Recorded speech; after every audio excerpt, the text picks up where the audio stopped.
link that to all the students.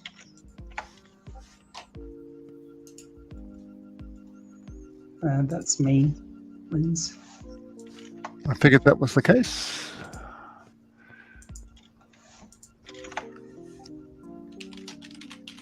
Okay.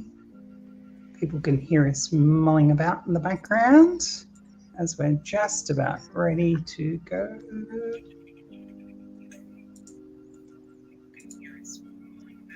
We have 2 people looking and watching, and I can hear myself echoing.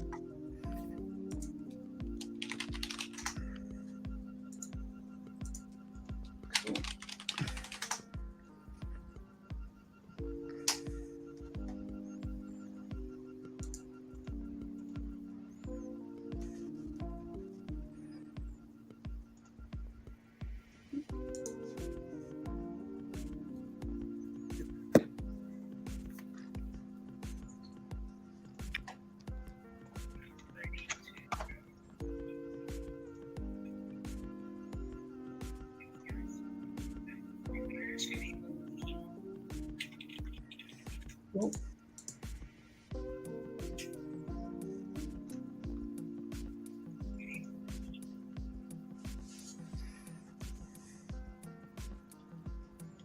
Okay, with a minute left to go. Cool. Hopefully we'll get sorted. Should be nice and got 3 people watching so far. Hi there. How you going? Welcome. Turn it to the comments panel. I think I'm good. How are the levels coming through? Are they all right? That sounds Checking. okay. Yeah. Yeah. Cool. Right.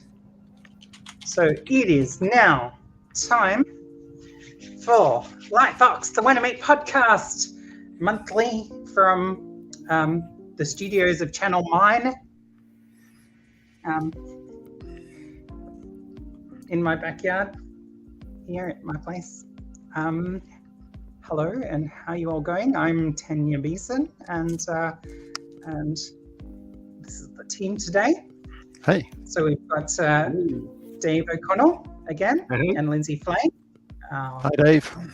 Nice. Hey, Lindsay. Our hosts Hi, Dave. and our special guest, Dave McDonnell, and he's going to be talking about some things that he's got going on today. But He's looking- I'm just going to... Sorry, Vince? He's looking good with his best Ridley Scott beard. No, the grey's coming through nicely. That's right. Grey especially for you all. Oh, thanks, man. We feel honoured and privileged. Yeah. Perfect. Resplendent and dignified. Great. So, hello and welcome. It's the 22nd of March, 2022. 22/3/22. We got close last time as well to the pattern dates. Anyway, so first up, off the cards, we're going to talk about the 3:30 animation competition. Registrations are open. Please get yourself signed up. It should be a very, very cool competition this year. It is opened up nationally and internationally. And of course, the competition ties into Cinefest Oz. So the top 3 Australian short films coming through 3:30 this year will go automatically into the short film category of Cinefest Oz. So very exciting. This year's 3:30 ID is announced in 10 days' time on April 1st. So April Fool's Day. You'll have to guess whether we're kidding or not. Yeah. Yes. No. We'll announce it properly with no jokes. There'll be no April Fools. No reneging on the April the 2nd to say, hey, we've changed the word. That would be so mean. Because people would already be planning out their animations by then. I've got a camera steadiness problem, and you can't see my eyes because I'm reflecting screens in my glasses, and I can't read anything. The problem is with broadcast. Look at that.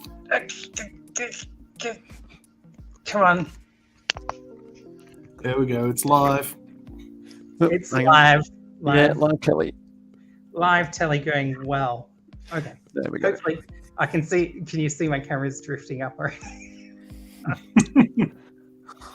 I'm sure you don't want to see my collection of used COVID masks. Hang on. Only things you realise. Okay. Yes. Well, we'll call it an iteration. Anyway. It's no different than a bra hanging on a door handle. Pretty much. Oh dear. Nice. I can relate now. Anyway, so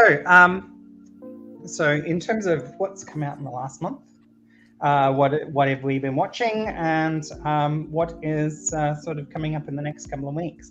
So, of course, the Annies happened, and our predictions were monumentally wrong, to the point where I was well out.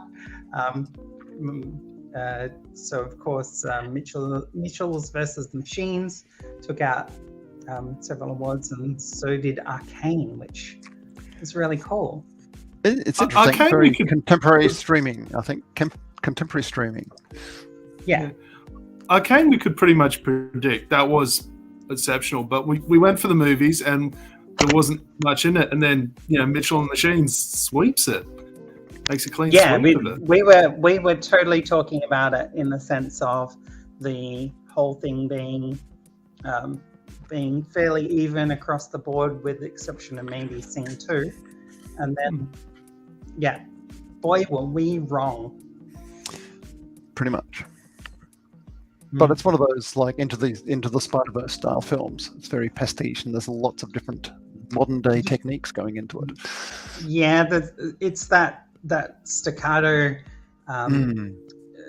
They're actually not in between the frames. They're doing animating things on twos, so there's definitely a sense of you're seeing the frame jumps. There's not much in the way of motion smoothing. It's quite cool and interesting. I noticed the trailer for Puss in Boots is doing the same thing. So that's coming out next month as well. So we got the 2020 style forming already.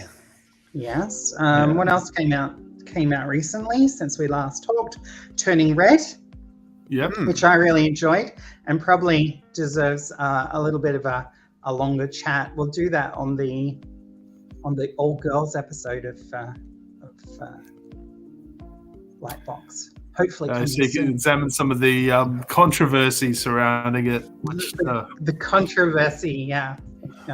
Something that's controversial in a Pixar film probably isn't. But anyway. No, it's not. But people make statements and complain anyway. Diabolical came out, the anthology series from Amazon, set in the world of The Boys. Quite fun, but of course grotesquely violent and quite disturbing in some ways. It's The Boys, so it needs to be.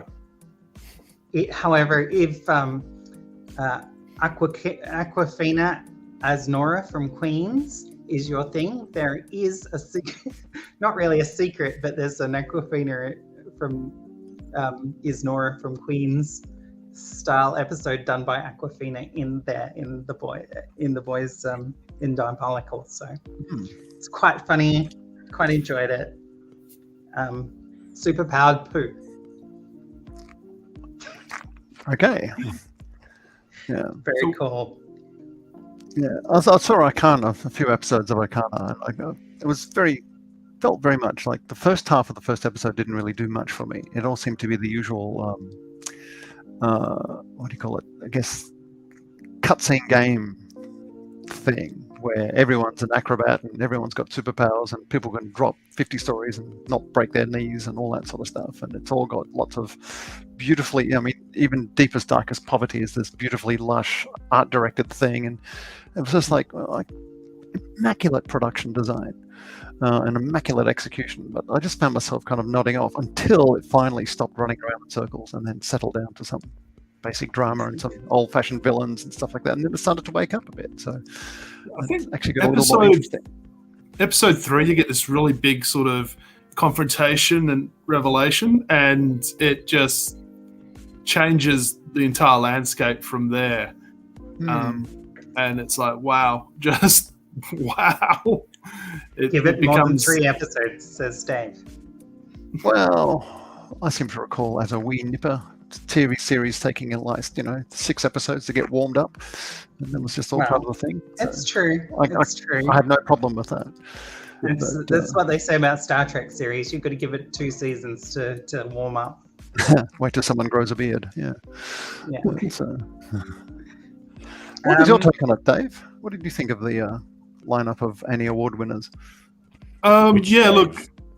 The MC. Sorry. We have Both 2 Daves. Daves. Sorry. I was thinking of Dave McDonnell. What was your take on this? Well, to be honest, I've been having buried in a cave the last few weeks trying to madly finish all my projects so I can jump on aeroplanes and the like. But I'm quite happy Mitchells versus the Machines. I actually really, really rate the movie. When I first watched it, I was thinking like it was ADHD just personified on TV. The first 5 minutes of it just about made me just get blown off my couch.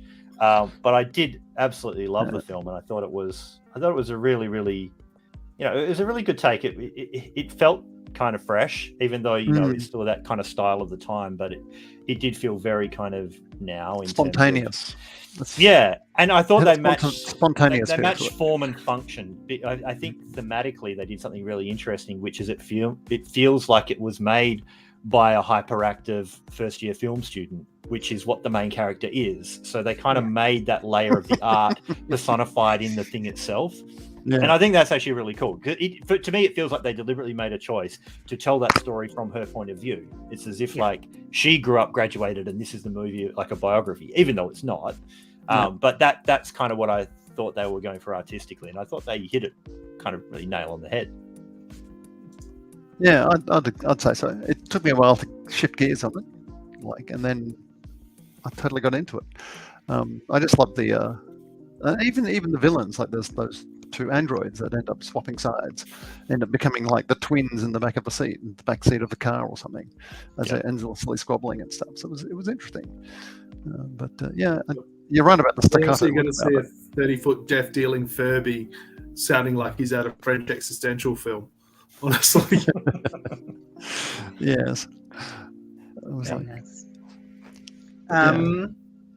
So also coming out this week, Big Mouth spin-off, Human Resources. First episodes are out. If you like Big Mouth, obviously there's a continuation of that. It delves more into the kind of, it's not imaginary, it's more like... Well, it's like Inside Out. Yeah, kind of, but dealing thematically with bodily functions as a theme.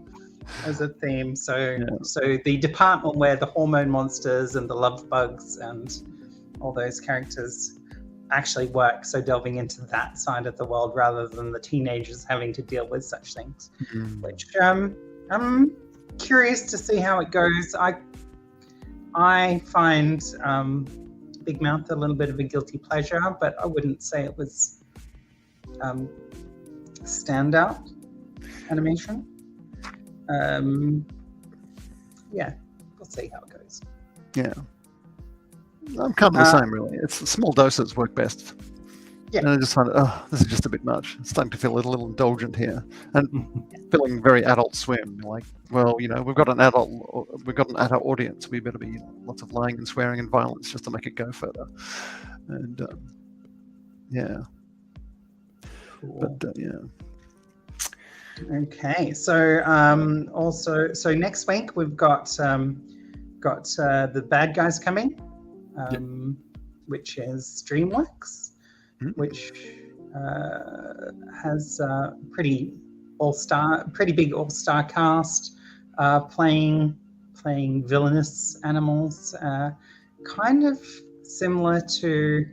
There was a film that was it called The Outback a year ago, which was about Australian dangerous animals. Yeah. It kind of reminds me a little bit of that. We'll see how it goes. I'm curious to see it. So I must admit, I missed that one. It came, it went, and oh yeah, that's right. There was an Australian film set in the outback, or at least a film with Australian animals in it. Whether it was Australian or not, I'm not sure. But yeah, that was quite fun. I managed to sit down and watch it with my niece, who obviously is the audience for it. So it's quite fun. So next month it is a whirlwind of special effects films. Mobius is coming, Fantastic Beasts 3, Sonic the Hedgehog 2. I really like that the Sonic the Hedgehog 2 poster is riffing off the old game box for Sonic the Hedgehog 2.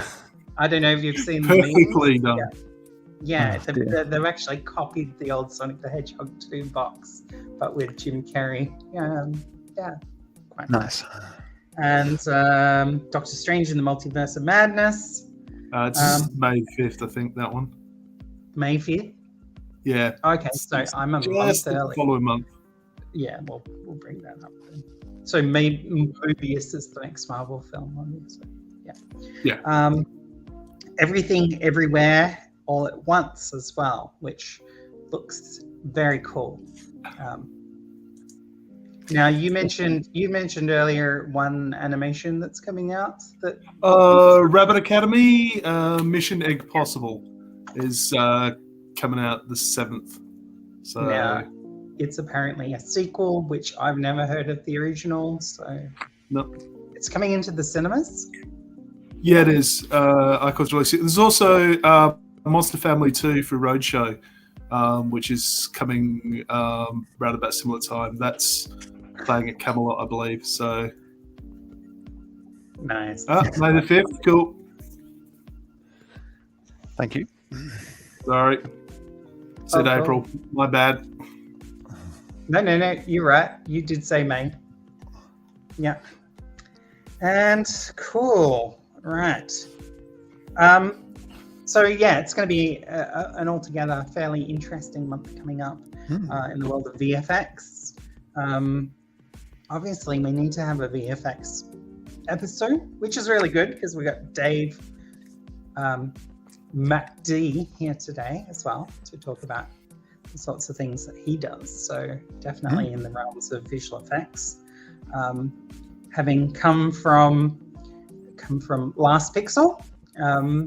And as far as I'm aware, Last Pixel was always an architectural visualization firm here in Perth. And in the last decade, they've branched out and doing VFX on all sorts of awesome films. And we got to see I Am Mother, which you worked on, Dave, as well. And your new short film, the new short film that you've just been doing special effects on, special effects. VFX. Get it right. Yeah, get it right, Tanya. I've got things. I actually have things written down in front of me, and I'm still saying the wrong thing. This is the worst. Don't ask me to host anything ever. So the short film, Please Hold. And here to talk about it, Dave McDonnell. I'll let Lindsay and Dave throw you a whole bunch of questions to talk about the film. We managed to catch it by secret, so I was impressed. It's very cool, and hopefully sometime soon Australian audiences will get to see it. But I'll throw it to you guys. Cool. Thanks, Tanya. Well, we've had a little preview screening of ourselves, and I gotta say, it's pretty impressive. It's a small, low-budget film, and it's pretty polished. And what I loved about it was, well, or found very scary about it. At first glance, it feels a bit Glass Mirror or Black Mirror. But the thing I liked about it was that it was really minimal, and that's all it needed to be. It didn't try and, fill every frame with lots of silly nonsense or anything like that, which tends to be the stock and trade for a lot of science fiction films. It just focused on what it had to focus on and did it really well. So I was very impressed with it. So I was kind of curious. It looks like a first-time director with a long history in television. Yeah. So how was this whole process? I mean, breaking out into movies for the first time, or at least via a short at least. What was the whole process for this? Was this an international production, or was it US farming out stuff? What was it? So they're LA-based filmmakers, the team behind this, and I got involved sort of in a roundabout way through the director of I Am Mother, Grant Spatori. So he was the one who was actually developing a different script with the co-writer of Please Hold. So he was developing a feature script with the co-writer, and just through chatting was like, oh, what else are you up to as well? And so Levin and KD are a married writing couple, so they actually write some stuff together, some stuff not together. But during the chat, Levin was like, yeah, I'm doing this project, but KD's about to direct her first short, and she's already established as a writer. She'd already won Best Short Writing at Sundance in 2019, in the year I met her.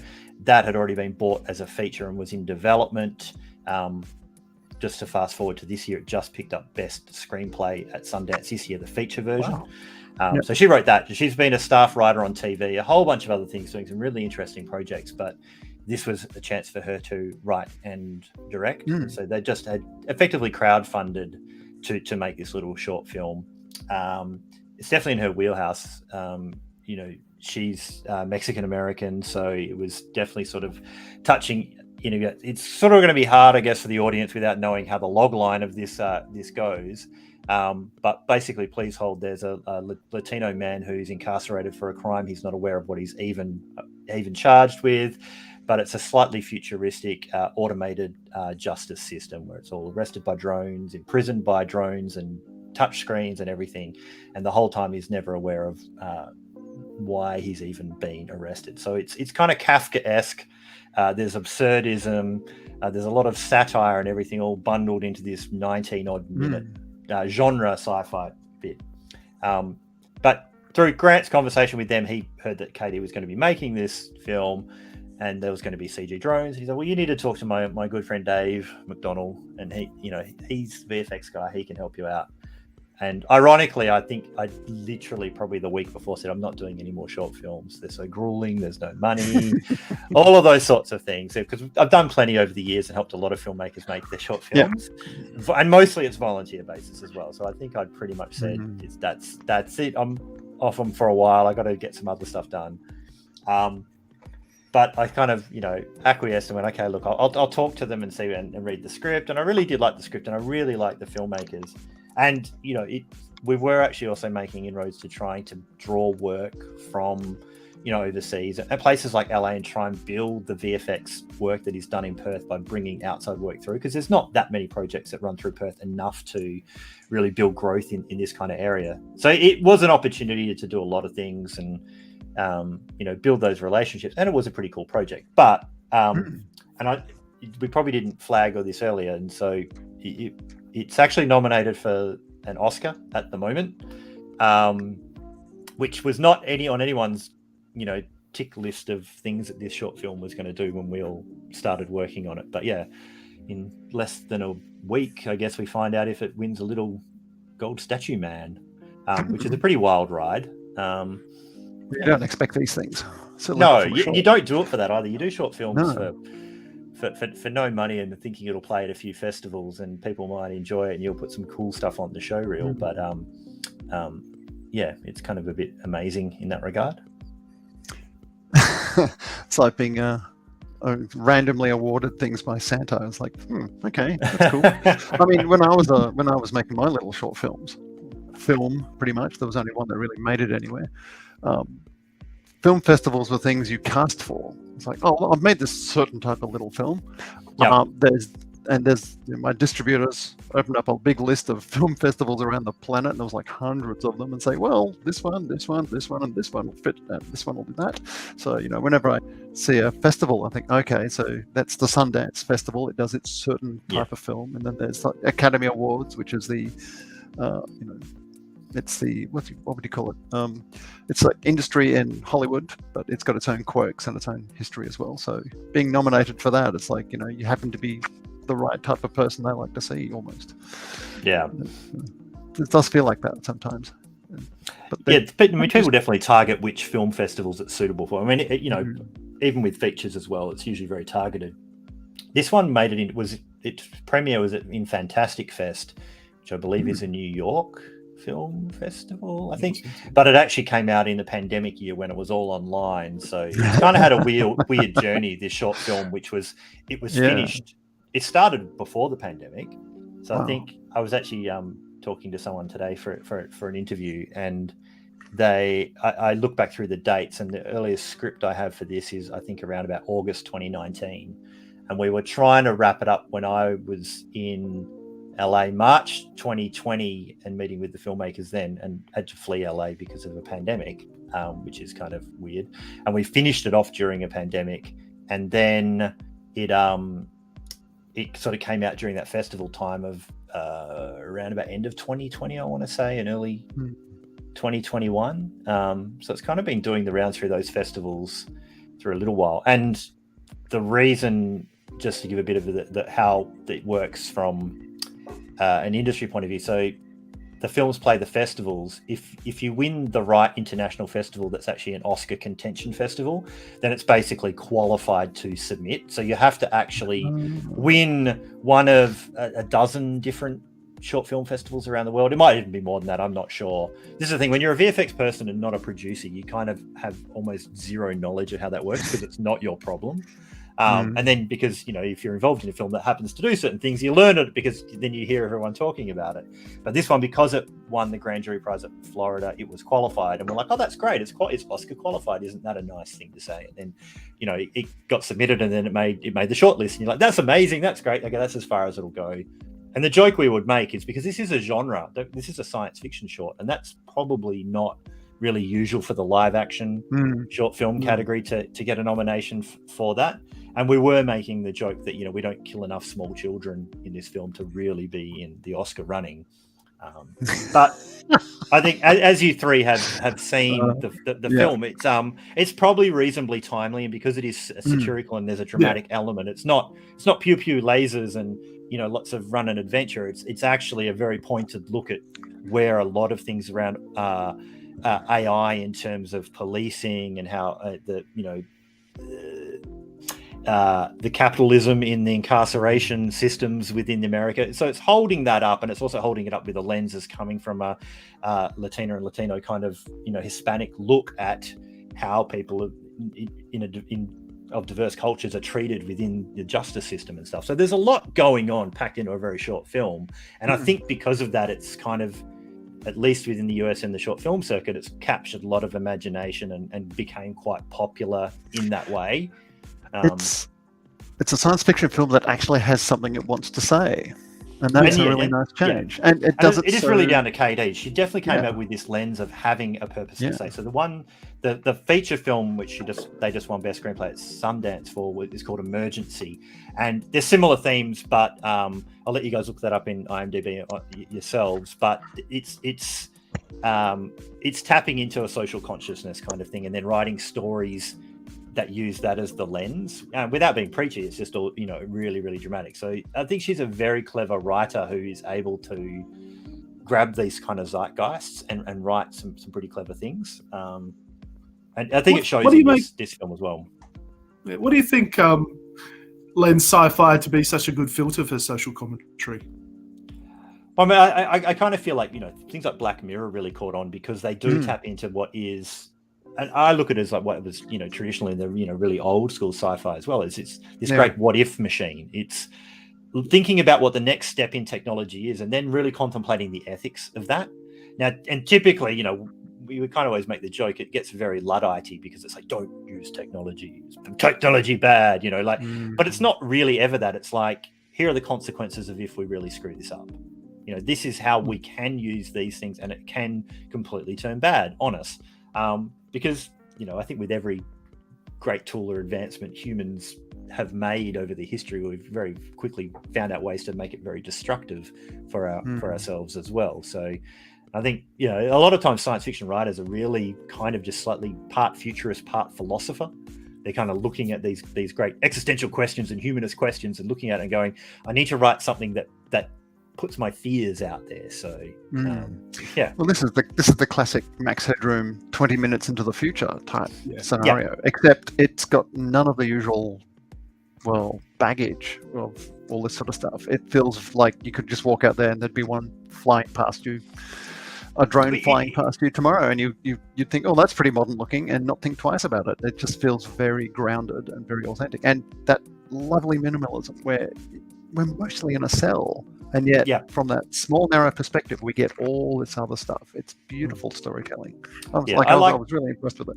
I'm glad you picked up on the minimalism, because that was really a little bit of the thing. It's kind of meant to be that 20 minutes in the future, and it's not meant to be Minority Report with big whizzy special effects. And that's kind of what I was drawn to in talking to the director, like first up, is like, no, it's got to feel kind of like it's just around the corner, because these things already are here and it's only slightly around. So the main drone we have, which, I mean, I'm assuming people can see that image that I can see. Yeah.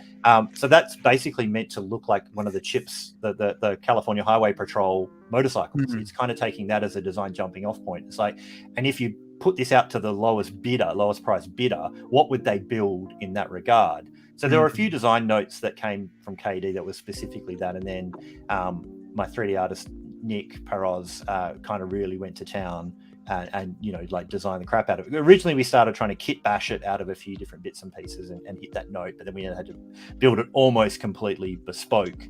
But it's kind of meant to be a few things. So, and it's trying to hit a lot of notes very quickly as well, without being super flashy. So there's a taser on it. There's something which could be a gun. There's a giant LED headlight on it. We had a few other bits and pieces about whether or not we should have little LED screens and things whizzing on it. And some of those things were stretch goals, but they also hanging below it. Sorry. Needs a photo hanging below it of Eric Estrada. Yeah.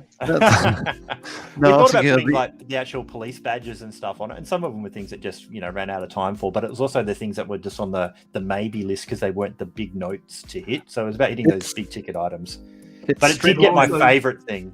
It got my favorite thing in, which was the handcuff launcher. So that was the thing it definitely, from the script and from what they'd actually shot before, because they shot this before we'd even designed the drone, like the handcuffs got thrown at him from off screen. So I was like, well, it's got to be like this weird cartridge thrower. But then the thing I got Nick to do, I was like, it needs to dangle it down and just present the handcuffs like a cop would show before he throws them at you. So it is one little good comedy beat we got in earlier, is a little bit of a thing where it just like dangles them and then it like flings it off. Well, and I think the animation of that was actually, even though it was, I think Nick ended up hand keying that part, and it just ended up just looking really awesome. I'm super proud of that one little tiny bit's handcuffs. That's the thing that sold it for me, that first little moment, because he's this whole high tech future, and the usual thing is like it all unfolds and blah blah blah, and then the thing can't even throw handcuffs. It's like, could you arrest yourself, please? I'm just a drone. And so that whole absurdity and that whole satirical thing just like summed up in a few short moments. And there's just very OCP moments of you've got this long to comply as well. Yeah, there's a few like cultural sort of hints and notes about other things that have come before, but at the same time, I feel like it did feel kind of new, a lot of this. And then even when we're talking about the design of the drones, the second drone is literally just almost a reskinning. So the second one we were just like, it could just be a commercially bought drone that's been reskinned. So I think it's basically a Mavic, a DJI Mavic model that we've added some extra stuff on, and to be the one that's in the prison. And it's also probably the same sort of drone which is delivered. If subtly at the start there's a package being dropped off on top of a fire escape. Just a few little. We try to put in a few little bits of world building, and unfortunately, I came on not too far from when they were actually going to shoot, and I wasn't involved in the shoot. So there's a few things where it's like some of the opportunities for world building weren't as easy as others. But this thing about just putting in a few little notes of the drones, this 20-minute in the future stuff. There's also a cool thing in that opening shot as well, which no one else can really see, which I'm really sad about. But just burn this into your brain, and then when you finally get to watch it, when it's streamed somewhere in this location, on a big screen, yeah. One of the opening shots, he's walking along in front of a building, and there's this awesome mural on the wall. That mural's not really there. That's actually completely a post-production visual effect of putting it on there. But it's a giant robot. There's a mural of a giant robot that's plucking people, and he stops right under the claw. And I think there's this great little hidden design note, this little foreshadowing of like, you know, being picked up by the machine and, you know, about to be chewed up kind of thing. And it's just like, and they were deliberate moves, but we still had to figure out how that piece of art was going to fit on that building. So there's a few windows painted out. There's a few other bits and pieces to make that fit there. I'd just like to state, you actually fooled all of us there, because we saw that and we're going, oh no, it's actually a painting. That's not a VHX. That's not a shot we need to discuss. So well done there. I figured it was something. I just wasn't quite sure if it was the full drone CGI or not. in, But it was just too CGI sympathetic. and comped in. But that's actually one of my favorites. So I composited that shot, so I'm actually also super proud of it, because it's like one of mine. But actually, a bunch of them are mine that I composited anyway. But that one, because it was I didn't do the artwork. That was actually a legit street artist that the director found to do. So, but it was an absolute collaboration. And she's like, "Can we put something in there?" I'm like, "Yeah, we can put something on this wall. I can paint that out. We can do something." And I thought it was going to be a completely different piece of artwork. I didn't know it was going to be that robot. And then when that piece of artwork came back as the mock-up on the still frame I'd grabbed and all of that, and that robot, I was like, oh my God, that's perfect. That's way better than what we were talking about, which I think had some Lady Madonna kind of spiritual kind of thing going on, which doesn't thematically fit with anything in the film, but it would be something you would find, you know, on the streets of LA. And this piece came back and I was like, that is amazing. I actually just love that piece of that artwork as well. I'm just like, it fits the story. So and I wish I can't remember the artist's name who made that. I'm really, really sorry. It's one of those things that turns up in the Dropbox at like 4 a.m. Perth time, and the next day you've got to put it into a shot. But yeah, that for me is like those little magical moments. I love doing hidden VFX, like, and as you kind of got, you know, we're not trying to show off with this, and that's probably a little bit my influence, but a little bit KD's influence is she didn't want to be showing off, and that's not my sensibility either. And it came to the same thing with all the touchscreen stuff, which we did as well, but not as post. We did that in camera, but we pre-made all of that that's basically a website. But the brief on that was it's got to be a really bad like airport touchscreen or some kiosk somewhere. It's not meant to be flashy. It's not meant to be something really slick.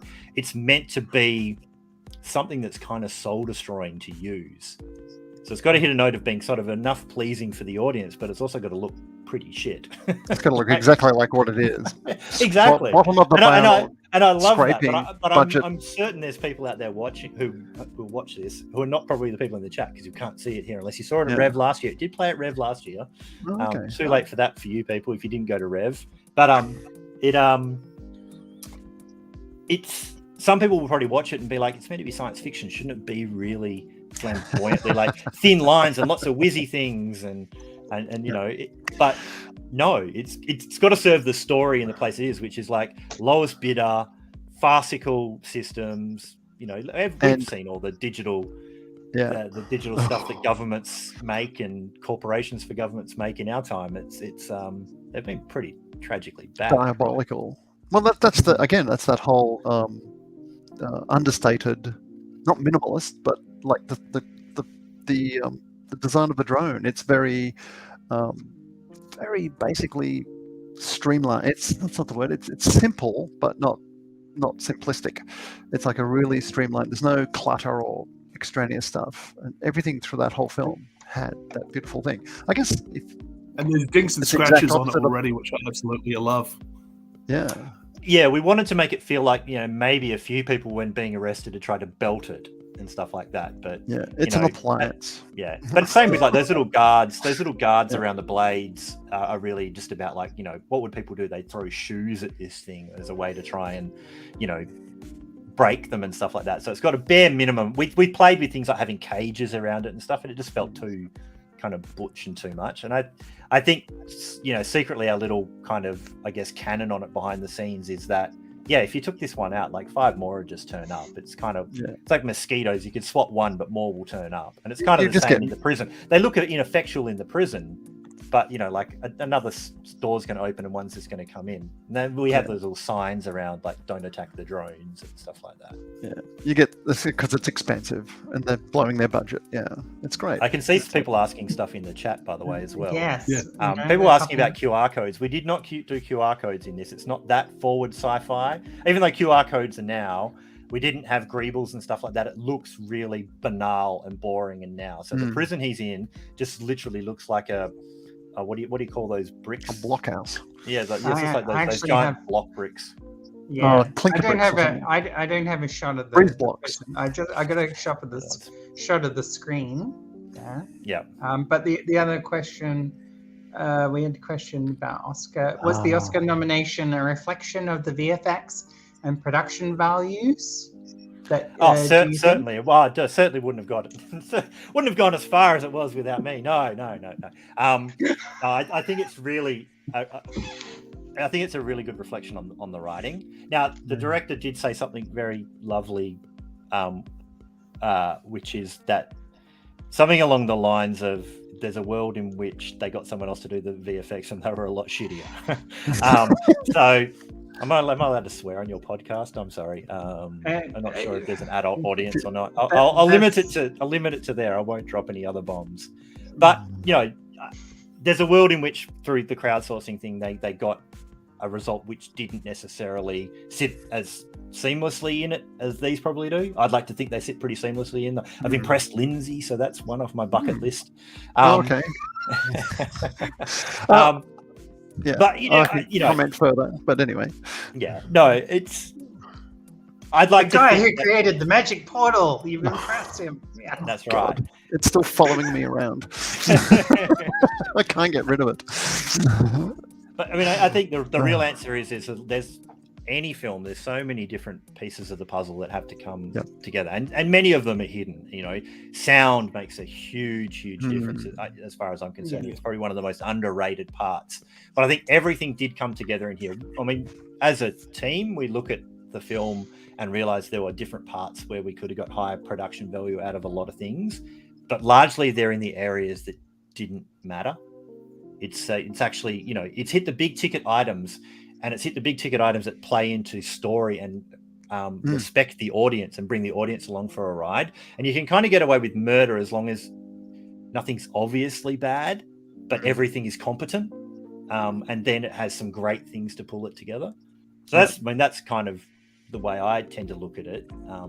I'm not a perfectionist by any stretch of the imagination. I aim for boring competence with most of what I do. Invisible competence. Exactly. Which is why the work I like to do is like, digital set extensions and background replacements, and not be showing off. It's like, well, I don't mind doing quite a lot of that in visual stuff as long as it fits. If that makes any sense. And it wouldn't have in this for sure.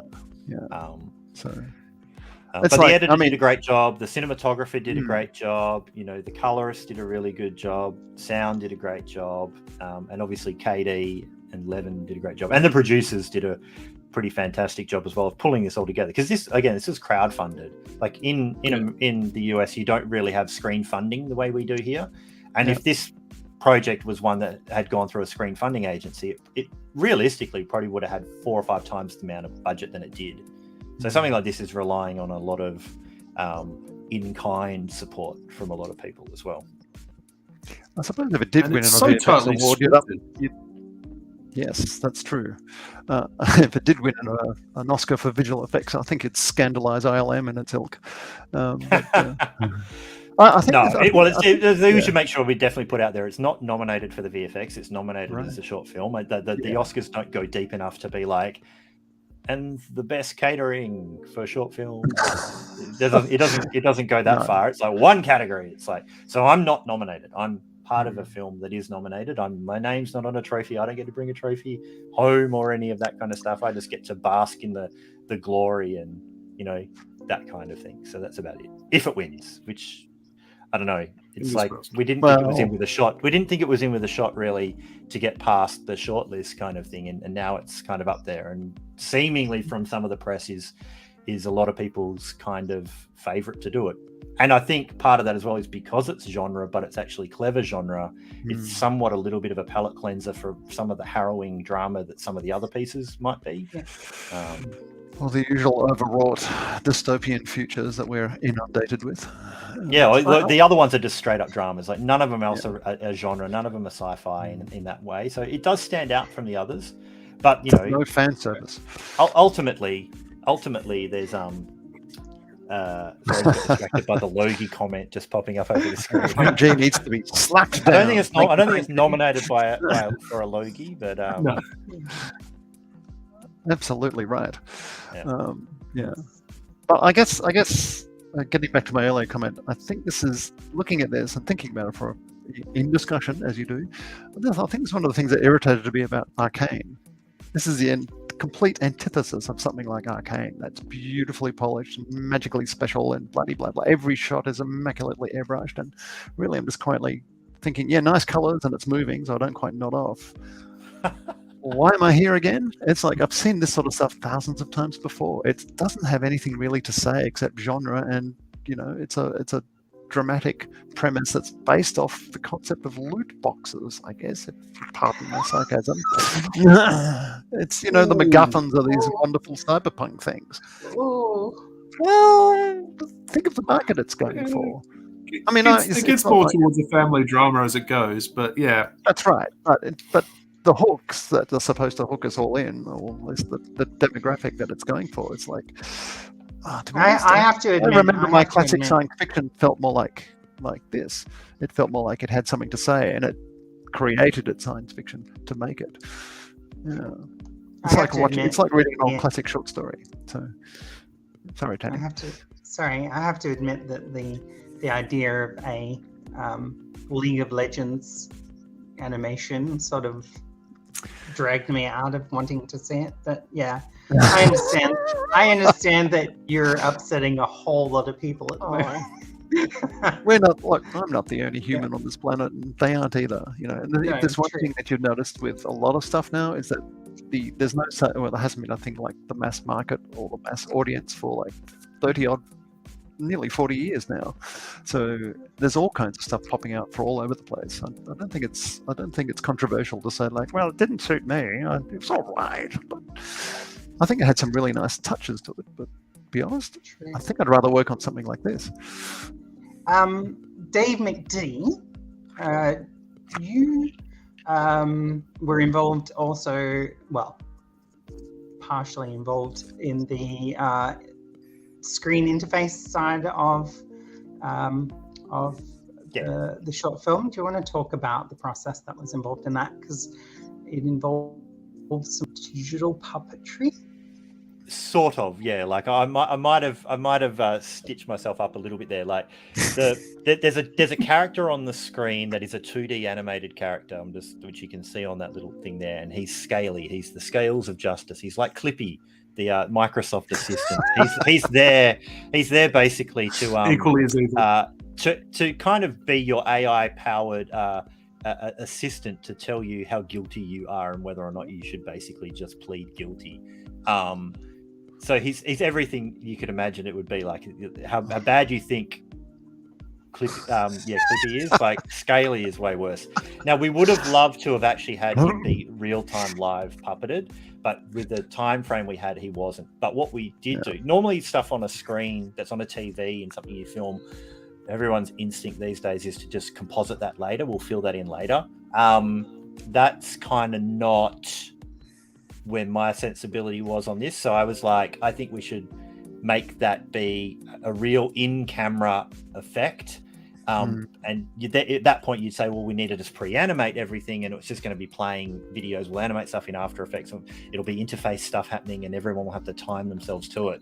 Except I kind of hate that, and I know from other stuff I've supervised, like trying to do stuff in post where an actor's had to perform certain gestures, because he's meant to be mix of touchscreen and voice activation. It's never really clear in the plot, and I'm not sure it actually matters, but there's probably some pedantry involved in how is this thing even run.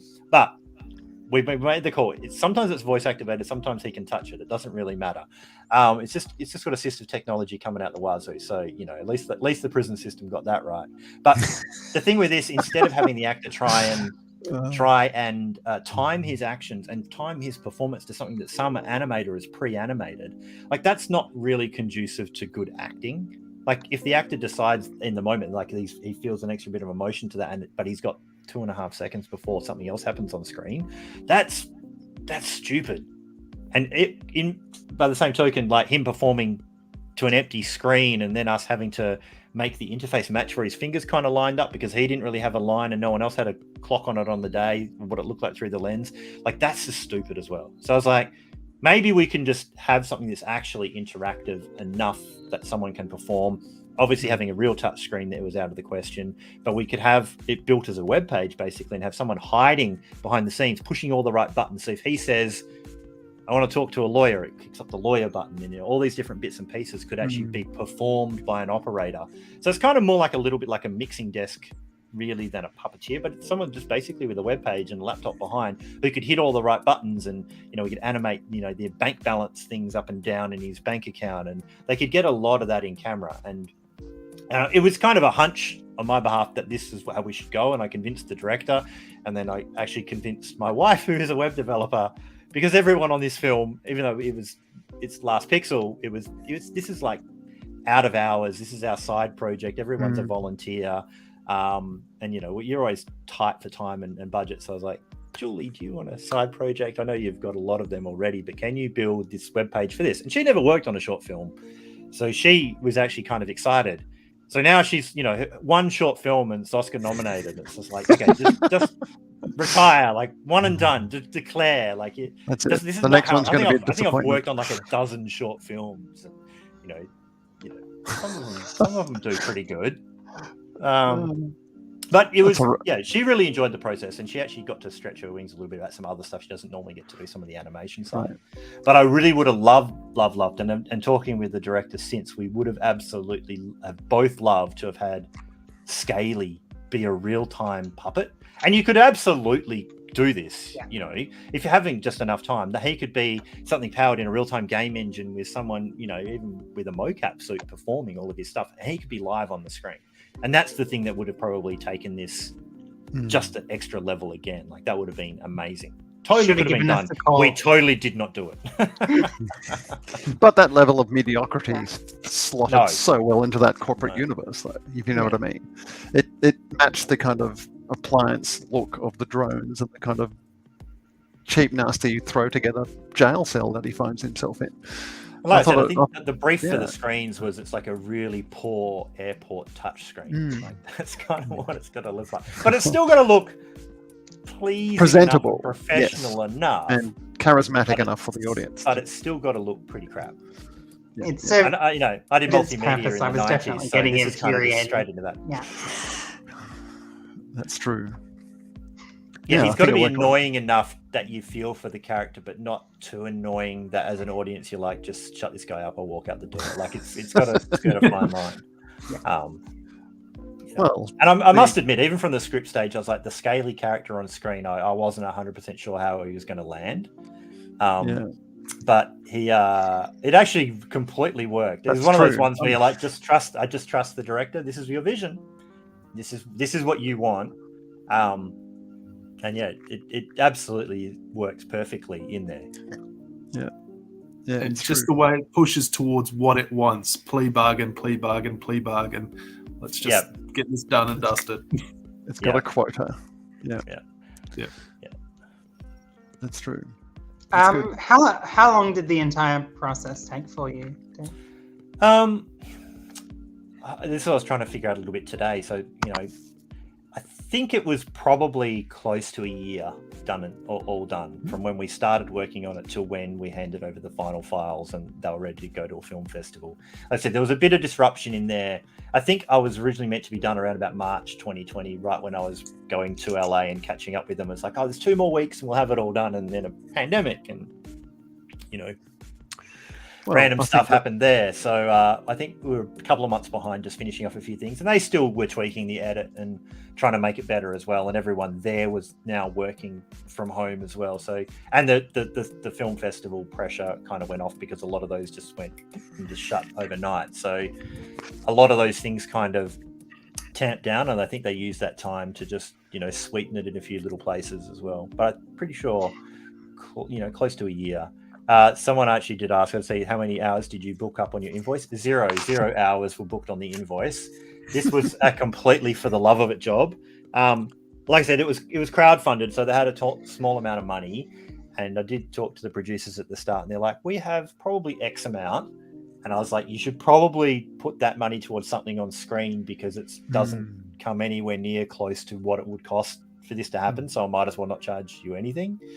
And then we just threw it in as stuff we did on the side in between other jobs and out of hours kind of work, which is probably why before it I was like, that's it, I'm not doing any short films ever again, because that's basically the same sort of way they go. But there was only really 3 of us who worked on the VFX, and then one person who worked on the screen interface, and then another person who stepped in to assist while Julie and I were traveling around the countryside looking at wildflowers with my parents, which was when this was shot. They needed somebody to actually be tech support for the screen stuff, because it was all shot in LA. I couldn't even go over there anyway, but we needed somebody to tech support it in case something went wrong with the website. So we got one of Julie's peers to be on call for LA times to be awake and ready in case something broke. So how was your process? I mean, I guess COVID would be perfect timing for a film like this. Well, we started the post before COVID hit, so we were actually almost done. But I mean, funnily, we're doing everything via Zoom before everyone was doing everything via Zoom. Although I think, to be fair, it was probably Google Hangouts, because I don't think Zoom was popular, but prior to the pandemic, really, or that popular, or that ubiquitous, should I say. But I think we just got a little bit of practice in of being like, hey, catch up at the opposite end of the world's time, chat about what we needed to do, help them get as close as we could before the shoot, and then wait till they put an edit together, and then look at the edit, and then figure out exactly how the VFX fit in what they shot. Thankfully, they actually had an on-set VFX soup who filled in and took like nice HDRs and took set measurements and everything like that. I was wondering how we're going to do it without set attendants. Yeah, no. So a guy called Enrico Targetti, who is actually the virtual cinematographer on Supergiant Robot Brothers, which is definitely right up everyone's alley of looking into. That's an animated series from Netflix coming out that is all virtual. Well, it's not all virtual production, but it's shot as virtual production, and then I think they come and do some animation sweeten passes as well. So you should look that up when you get a sec as well. So that's pretty interesting. But yeah, he was just great to actually get some. I got decent HDRs from the positions we needed to put the drone, got really good set reference and stuff like that. So when it came to 3D track it was actually pretty good. And when it came to relight the drones, it was actually pretty darn close to just use the HDRs and then sweeten it with, some extra key feature lighting that you would, as you would do on set. If you really had a practical thing there, you wouldn't just light it with the room. They would touch it up and, make it stand out. So we did a little bit of that kind of stuff. Oh, cool. You developed a lot of tools for previs for I Am Mother. Did you use any of them on this? No, sadly. I did talk to the director about it, but with these sorts of things, it was just such a rush. They didn't even really almost know what their set was going to be until they stepped onto it. It's really that kind of rush. Is like, I'm building a prison cell. I'm getting a prison cell. Like, there's a little bit of design back and forth with the production designer, but it was a mad rush to try and get it done. But I think they were fighting everyone's schedule as well, of between all their paid work as well. So that's kind of where it ended up being on that kind of front. But I did talk to him about we could previs this up in VR, but I was like, we're shooting in 3 weeks. Isn't that the classic live action thing? Yeah. Get on set, have a look, wave your arms around, shoot the film, discover it in post. I mean, But the director is absolutely the right sort of person to use those previous tools going forward. And I have discussions with her about what her feature projects coming up are. And so just watch this space. There'll definitely be some more cool stuff we do for some of those projects. So there was the question: what previous tools are you using? What previous tools or what tools? Or what VFX tools are you using? I mean, I think the question says in Perth VFX, and that's pretty broad still. But I mean, personally, us, where we composite in Nuke for the VFX stuff. There's a little bit of After Effects that still happens. I mean, we use After Effects for a lot of our other commercial work and stuff, and corporate work, but we use Nuke for the higher end stuff. So the more challenging stuff for TV commercials and for our film work is always Nuke. This one was pretty much just 3D Studio Max is what we use as our main 3D tool, but this used 3D Studio Max and V-Ray was the main 3D and rendering side.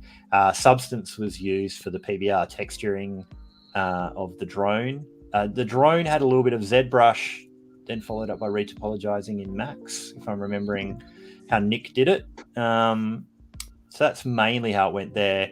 We do use Houdini at work for some other challenging VFX stuff, but Houdini didn't get a Guernsey on this. And we actually do use Unreal Engine like more and more, even for VFX stuff, if it's the right tool at the right time. But yeah, for some of, especially as we do more of the virtual production, like Unreal is a bigger part of what we do. It's not going to completely replace full offline rendering. I mean, you're not going to do a really hardcore fluid sim in something like, Unreal at this stage. You're not really going to do much in the way of like live pyrotechnics and explosion stuff in something like that. Even though you kind of can get close, you're probably not going to go down that path for a dedicated VFX kind of thing.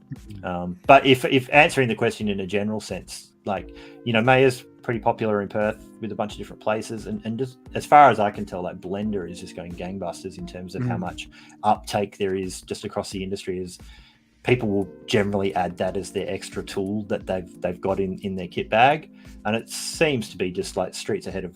I think I first encountered Blender more than 20 years ago, and it's just miles ahead of where it was.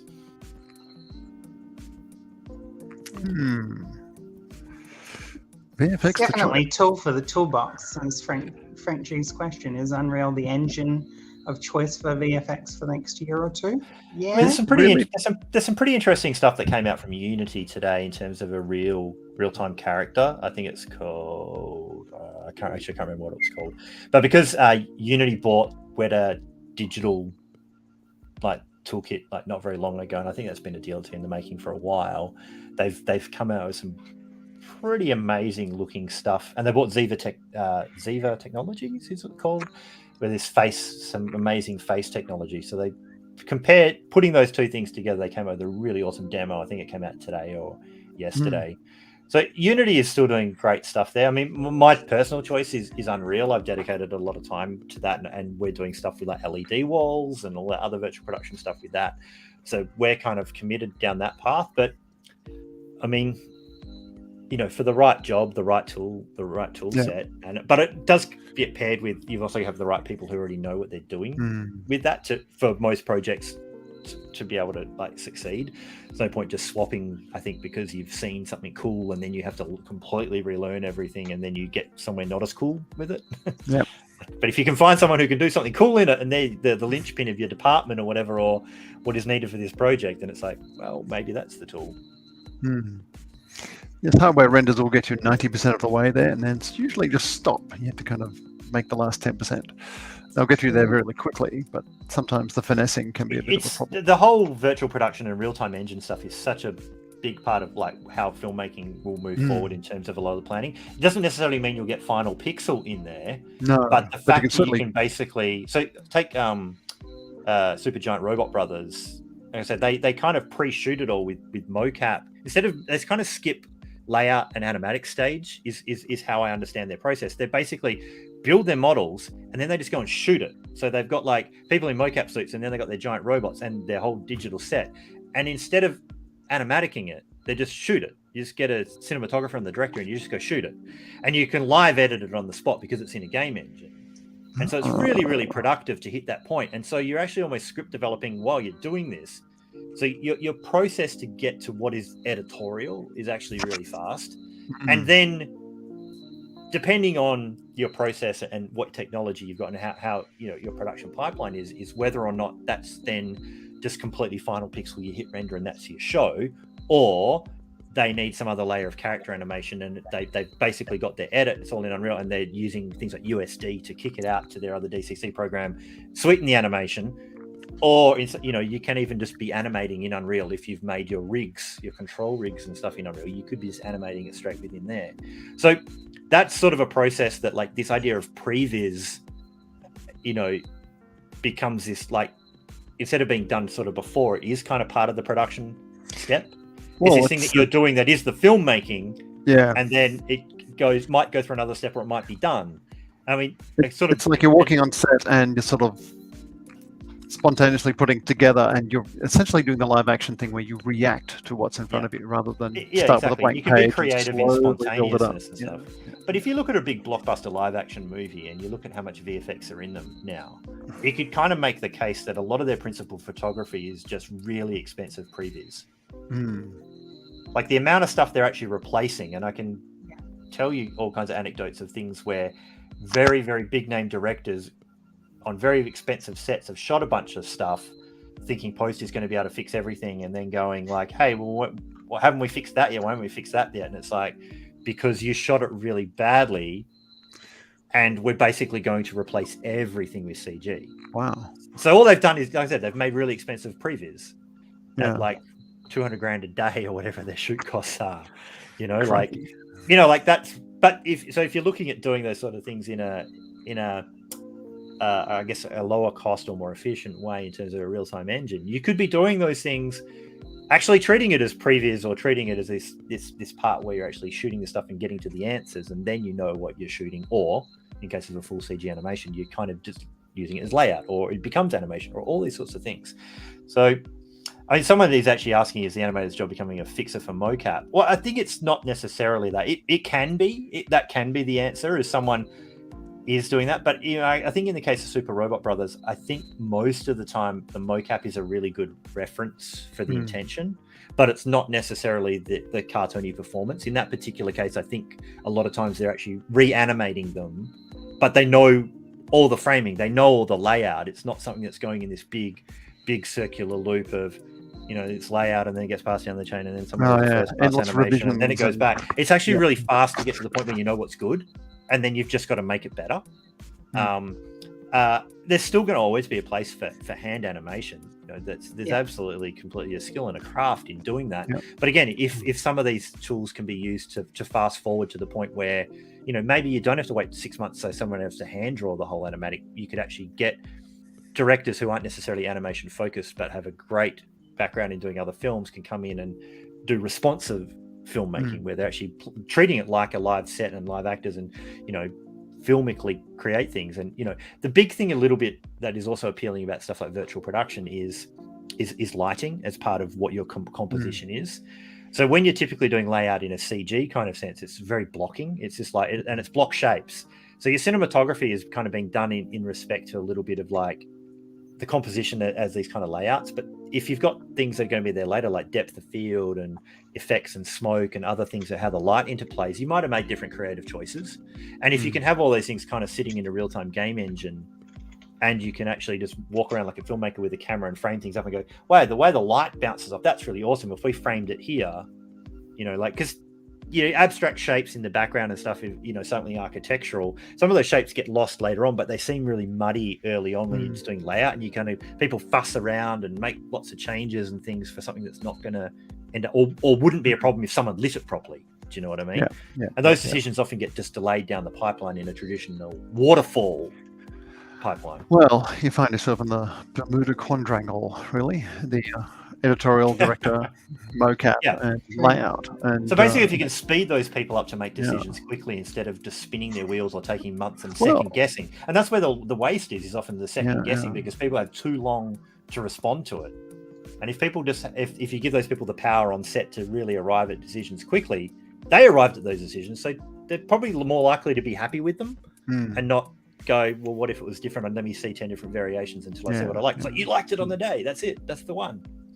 Yeah, it's a spontaneous thing, and you'll notice, and you'll spot the spontaneity in the final result too. It won't feel so labored. Potentially. I mean, a good filmmaker will always make a better result out of these things than a bad one. So you could definitely have the best tools in front of the worst filmmaker and end up with a bit of definitely worked on.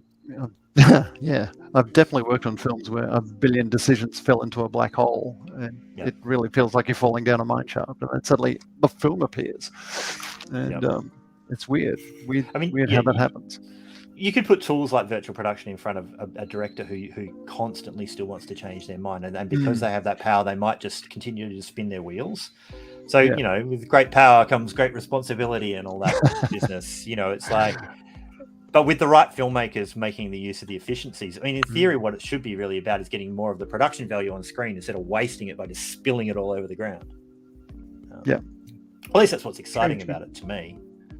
Put more money on the screen and not into revision 400 of a shot where you've moved things 4 pixels through a million times. You know, it's like nobody cares. Nobody cares if that, you know, a slightly darker shade of pink rather than one. Yeah. Before you get rid of that guy's mustache. Well, I think that's as much of a, you know, the people make a comment about the hash up job of the mustache being removed. I mean, it is trying to use visual effects to fix a legitimate problem, which is your actor went away and did some stuff and you need them back and they can't get rid of their mustache. Like, I mean, it's at least a go bearded Superman. It was right there, easily to do. Yeah. True enough. Maybe just get it right the first time. Don't have to try and bring him back and change your mind and make it expensive. That's probably the lesson in that one. Yeah, if it was faster and leaner and shallower, it wouldn't necessarily have happened, right? Well, we've cracked the hour, people. We have talked well beyond. I told you I could talk underwater. No, someone was asking what coffee do I drink, and it's like I only drink coffee until 2 p.m. So you should. If I drunk coffee past 2 p.m., you watch out. This is me pretty much just coming down. So this is me with my last coffee in the day, I think. So, but yes. Anyway, thank you very much for joining us today. It's my pleasure. It's definitely been a pleasure and very informative as ever, and very animated, I might say. So it's very cool. I could see myself in the camera. The more I was getting into it, the more my hands kind of moved. Oh, look, this is. Yeah. It's a distraction from me moving my camera around. Absolutely. Finally got it balanced on the top of my screen. There's way too many talking passport photos in online meetings, I think. I find if I'm constantly fidgeting, otherwise I just find I feel like I've been on a plane for 6 hours. Yeah. Thromboses.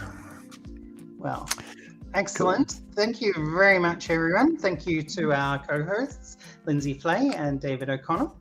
And thank you, Tanya. Thank you, Dave.